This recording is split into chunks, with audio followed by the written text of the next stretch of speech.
Hey everyone, welcome to this video.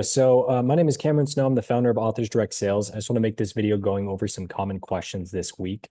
So we can just go ahead and jump right in.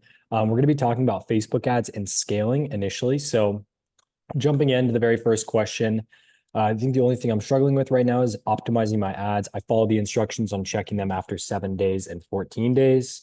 But then what? Do I keep checking the campaigns every 7 to 14 days?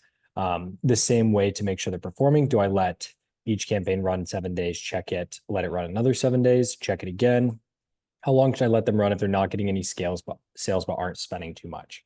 So to answer this kind of broadly, Facebook is really just when you're running Facebook ads, there's a pretty common misconception that like if you touch anything, if you mess with anything, it's going to break it. When that's really just not the case. What we do on calls is we look at the 14 day and we look at the 7 day and we see, is it getting better? Okay. It's not getting better. Well, let's go ahead and start scaling it down. Maybe it is getting better. We can start scaling it up, just completely the opposite. And there's no set amount of how far you can scale up a campaign. It's all dependent on the performance.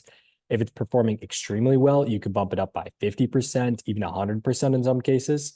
If it's just right about at break even, you could drop the budget by 10 to 20%.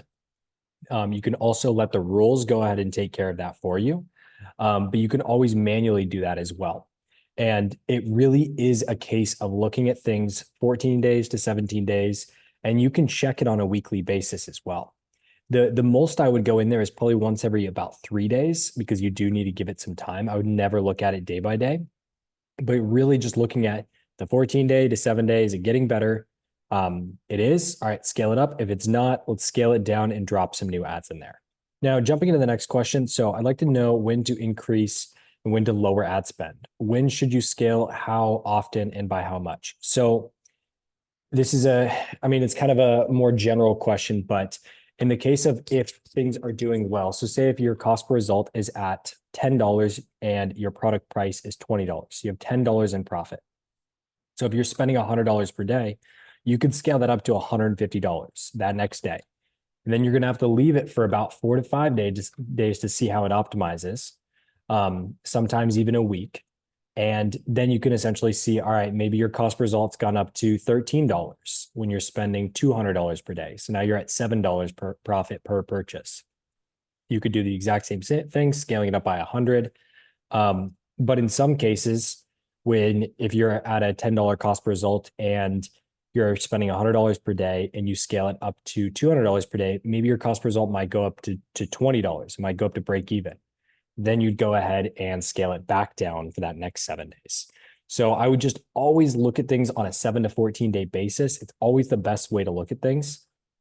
And then when you're lowering and increasing ad spend, you can do that about once every 4 days. I wouldn't do it any more often than that. Or if you do have the rules in there and they're increasing things slowly for you, you can just go ahead and let them take care of that for you. Now, next question is, I'd like to know what to do once the ad is inactive. Every time I try to iterate on an active ad, it sends the ad back into learning mode and then into learning limited. But if I leave an active ad running, sales will eventually slow down. Yes. So you never want to edit an ad after it is already active. If you're ever going to make any changes, you just duplicate the ad and then make changes that way.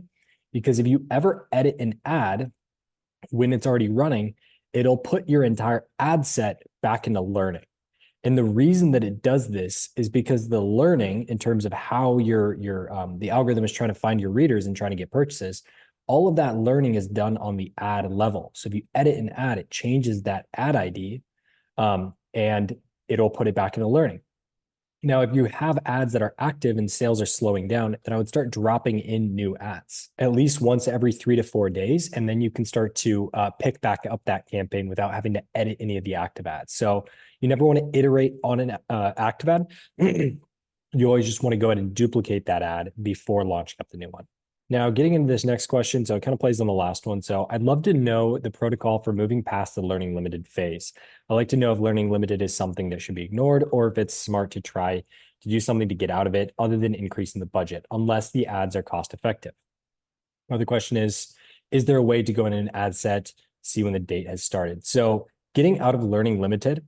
So You need 50 conversions per 7 days to get out of learning limited phase. You can also get up to 25 to 50 optimization events, which are things like add to carts. So those can add into those 50. And so typically, if you're spending anywhere between $50 to $100 per day, you should be able to get out of learning into active. But like I was talking about in the previous video, learning limited is really just saying that you're not spending enough. It's not saying that your results are not going to be as good. It's just not able to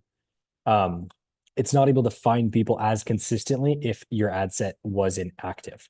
Now, if your ad set's if you're spending $50 per day and you have one ad set that's in active and another that was in learning and they have the exact same ads, you probably won't even see any difference in terms of results, just because you're not spending the amount that you would need to have those ad sets inactive. So I would not worry about it unless you're up to spending like $100 to $150 per day.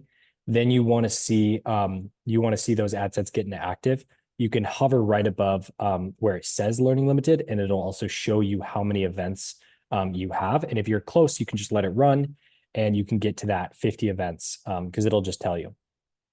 Our other question, is there a way to go into the ad to see the date when it was starting? Yes, those are in the columns. So once you're in the columns, if you see right here in the columns and then customize columns, you could type in date and you could do date created and date last edited. And you can add those columns in. And that actually show you when the ad was created and when it was edited as well. Now, this last question I just want to get into. So this is something to do with creatives in general and really just video creatives. Whenever you have a video, it's important to remember that the only two pieces about the video of why anyone would ever watch your video is because of the entertainment or the value that they're getting from the video. So obviously, because it's a book, a lot of this is entertainment. Obviously, there's some value that they're getting because they're buying it because they are getting the emotions from the book. So that's the value.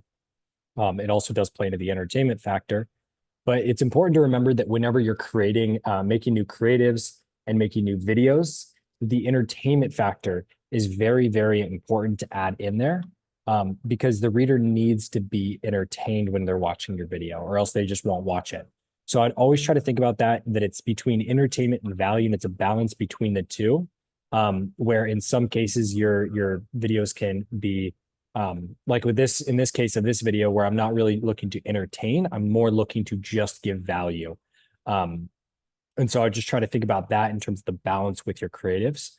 And we're really looking to push that entertainment side of things to get the reader to watch the video and to actually convert. So those are the most common questions this week. And so in the next week, we're going to be jumping into some other questions. So I thank you so much for watching. I hope you have a great day, and I will see you in the next video. Take care.